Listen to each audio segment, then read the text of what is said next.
During National Preparedness Month, one organization says watch out for the quakes.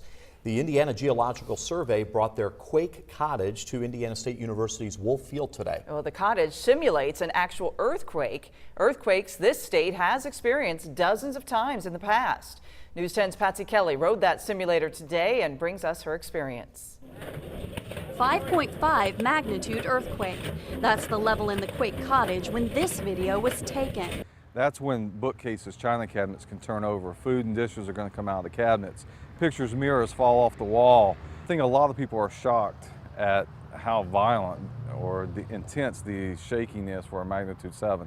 The quake cottage is a movable earthquake simulator. The simulator mimics the shaking experience during a real earthquake while you sit in a mock living room. So that people can feel the intense shaking that's associated with those events. We saw the damage different levels of earthquakes can do. And at a mere 5.5 magnitude, I had to grab on to both sides of my seat to avoid being thrown to the floor. Hot water heaters can walk away from the wall, and if that's fueled by natural gas, that can start a fire.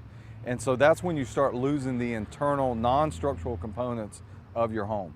And as well as that's also when you'll start seeing some exterior components of buildings like the masonry work start to fall off. Indiana doesn't seem like a big earthquake state, but it sits on a major fault line. Since 1817, we've only had 43 above a magnitude 3.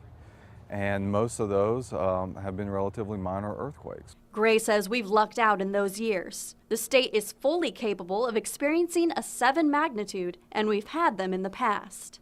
That's why Gray says it's important to have an emergency disaster plan. Take a look around your home, make sure you've got all the vital components, the things that are important to you, make sure that you've got them restrained somehow. Spend some time thinking about, do I know where my shut-off switches are? Do I have an emergency disaster kit?